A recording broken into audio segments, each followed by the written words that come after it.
Baik, terima kasih atas waktunya hari ini. Jadi di pagi hari ini Ibu akan menyampaikan pada kalian dari hasil dari apa yang Ibu pelajari kemarin di Tabanan ya. Jadi pelatihan tentang Ibu mendapatkan di sana ada tentang 7 jurus dekan hebat ya, 7 jurus dekan hebat yang bisa nantinya akan membantu kalian dalam pembelajaran. Baik, sebelum kegiatan kita mulai, alangkah baiknya kita berdoa terlebih dahulu sehingga supaya apa yang kita harapkan dari kegiatan hari ini dapat berjalan dengan lancar ya. Berdoa sesuai dengan keyakinan masing-masing. Berdoa mulai.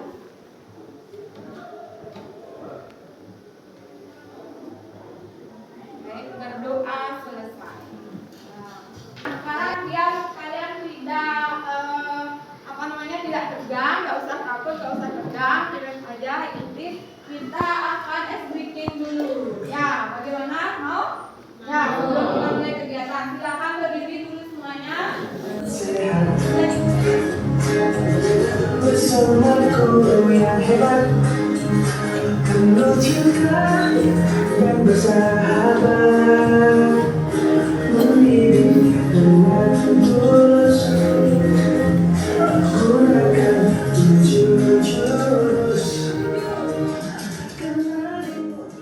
Setelah tadi kita senam ya, tadi ada 7 jurus DKM, benar nggak? Ya, yang pertama kenali potensi, yang kedua kelola emosi, yang ketiga tumbuhkan resiliensi, yang keempat jaga konsistensi, yang kelima bangun kolaborasi ya. Kemudian yang keenam bangun jaring koneksi, yang ketujuh tata situasi. Baik, nah sekarang dari ketujuh jurus itu Ibu akan menerapkan hari ini, itu jurus keempat, jaga konsistensi ya. Nah sebelum gini Ibu ada aktivitas dulu nih sebelum kita jadi metode Ibu hari ini yaitu ada bisa disebut metode ARKA. Jadi kita akan belajar dengan metode ARKA. Yang pertama itu adalah aktivitas, kemudian yang kedua kita refleksikan, yang ketiga Ibu akan menyampaikan konsepnya, yang keempat aktualisasi. Oke? Nah, yang pertama kita beraktivitas dulu. Sekarang kalian jumlahnya berapa sih? 3. Oke. Jadi 3/2 ya. Nah, sekarang silakan kalian cari kelompok berdua. Boleh dengan teman sebelah boleh. Nah, setelah itu sekarang kalian switch dulu nih. Switch. Siapa yang menang jadi A? Yang kalian sekarang silakan yang menang jadi A. Siapa yang A? Katanya? Sekarang yang B. Ya. Coba yang menang yang jadi A mengepalkan tangannya. Yang A mengepalkan tangan. Kemudian yang B memaksa membuka. Nanti semakin dipaksa, gimana? Semakin dikuat-kuatkan, dikencang-kencangkan tangannya. Enggak? Nah, silakan mulai. Yuk. Yang A mengepalkan tangan. Yang B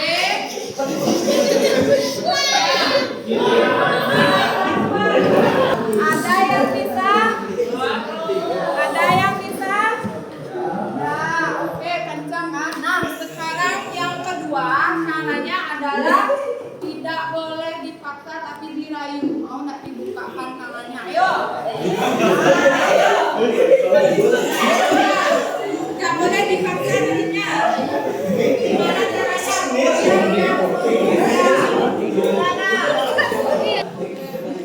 Sekarang kita refleksikan aktivitas kita yang tadi. Nah, menurut kalian nih, yang mana lebih susah? yang kalian paksa, apa yang kalian lakukan dengan cara yang benar? Dengan cara paksa. Anak-anak, sekarang untuk B, Ibu tanyakan dulu. Apakah mudah membuka tangan A? B?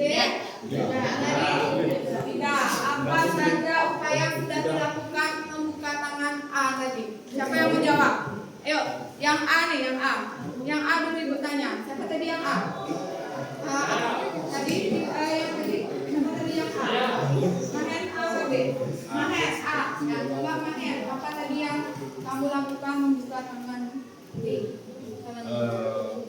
Yang pertama kamu paksa.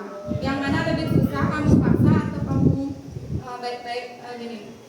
Nah, anggap aja tadi di tangan si B itu ada barang berharga. Kamu lebih bagus paksa atau lebih bagus minta baik-baik? Minta baik-baik tadi. Ya, jadi pada saat kita baik-baik, apa yang kamu lakukan? Apa yang kamu? Oh, gitu. Dengan cara lembut. Kalau kita juga kepada perlakuan kita kepada seseorang, kalau kita memaksa dengan cara yang kekerasan misalnya, nah itu tentunya tidak akan berdampak. Ya, tentunya kita harus melakukan sesuatu hal dengan cara yang baik. Sama apa nih hubungannya dengan jaga konsistensi? Nah, gitu ya. Nah, bagaimana? Hubungannya adalah ketika kalian misalnya melakukan sesuatu supaya berjalan dengan baik, itu tentunya harus dari hati yang baik ya. Apa kalian senang dipaksa oleh orang tuanya? Misalnya contoh kecil nih, bangun pagi. Nah, konsisten bangun pagi. Lebih senang dimarahin orang tuanya atau lebih senang punya kepercayaan diri? Saya harus bangun pagi hari ini. Apa lebih senang seperti itu? Atau lebih senang ini, bangun. Nah, itu misalnya, Krisna bangun. Subuh jam tengah ini handphone bangun. Apa lebih senang seperti itu? Nah, pentingnya menjaga konsistensi. Apa penting dalam belajar konsistensi itu? Jadi konsistensi itu dengan belajar secara teratur, seperti apa yang disampaikan contoh kecil tadi, bangun teratur. Misalnya bangun teratur, tentunya yang pertama kalau kalian pagi bangun teratur dari Senin sampai Jumat itu menghindarkan kalian dari apa? Terlambat, betul Krisna, dari terlambat ya, dari terlambat. Jadi kalian itu nanti akan bisa, kalau kalian sudah konsistensi dalam waktu, dalam berperilaku, tentunya akan nanti meningkatkan keterampilan dan mempersiapkan kalian dalam menghadapi kegiatan-kegiatan di sekolah, baik itu nanti ada praktek perharian ya, TKJ ada prakteknya, atau ada ujian-ujian ulangan harian ya. Nah, sekarang buat perilaku, apa pentingnya konsistensi dalam menjaga perilaku ya. Jadi kalian itu bisa di lingkungan sikap baik, disiplin dan tanggung jawab akan menciptakan suasana yang mendukung proses pembelajaran. Sama seperti di kelas, apa sih maksudnya Bu? Kok sikap dan perilaku mendukung pembelajaran di kelas? Nah, seperti misalnya kalau ada guru yang menjelaskan, kalian mendengarkan dengan baik, tidak ada yang bermain HP misalnya, tidak ada yang mengganggu temannya, nah, seperti itu. Jadi konsekuen pada diri bahwa tujuannya adalah belajar. Itu ya.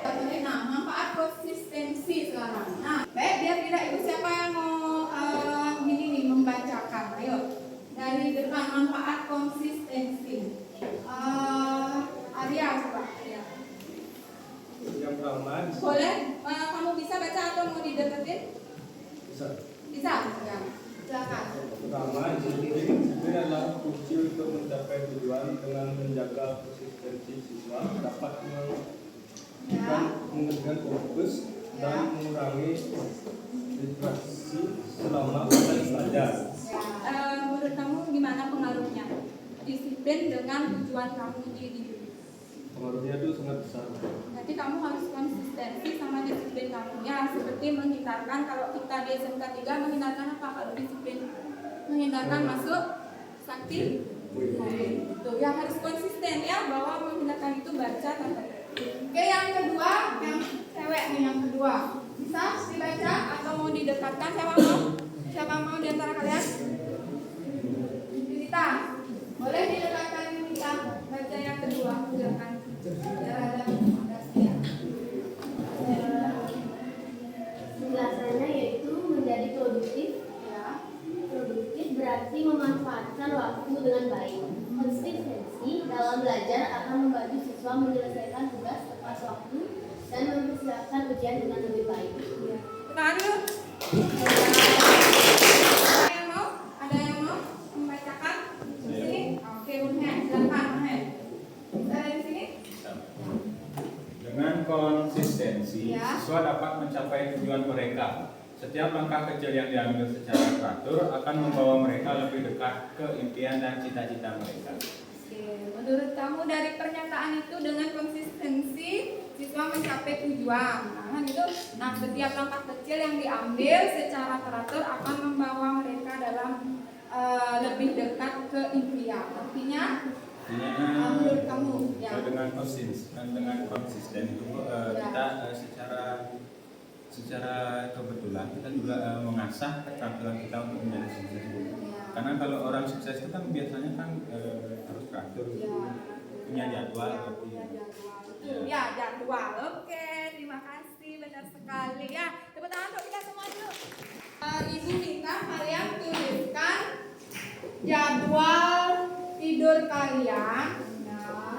Nah, sekarang kita tuliskan di awal itu ini jadwal tidur.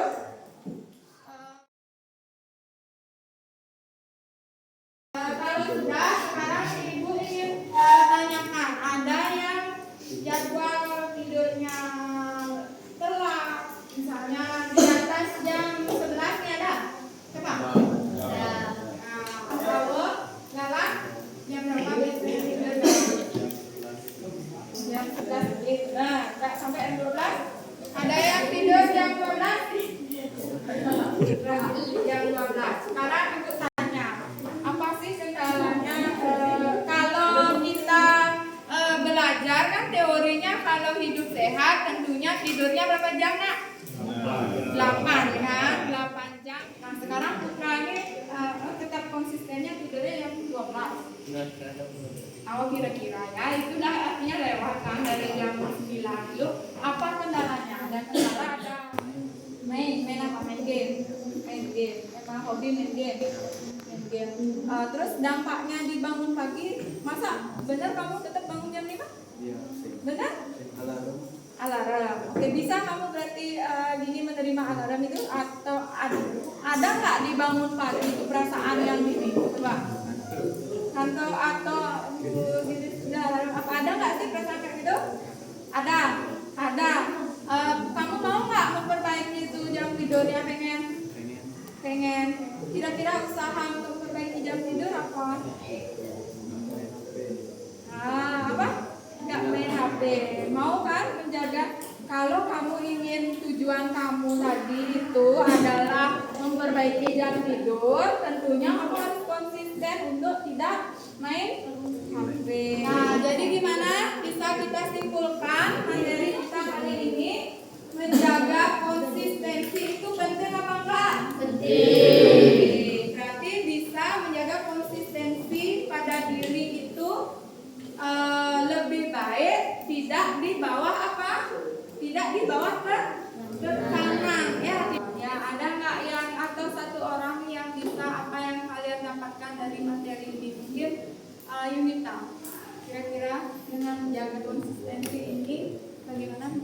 Menurut dari materi yang dijelaskan tadi, saya dapat menyimpulkan satu konsistensi itu dapat berpengaruh pada diri sendiri. Dari dalam diri menjadi lebih baik. Contohnya seperti yang saya sebutkan tadi, tugas waktu dengan tidak lebih pindah-pindah. Terima kasih Rita. Tangan dulu. Demikianlah pembelajaran kita hari ini. Ya, karena dibuka tadi dengan Om Swastiastu, sekarang Ibu tutup dengan Para Masyarakat. Ya.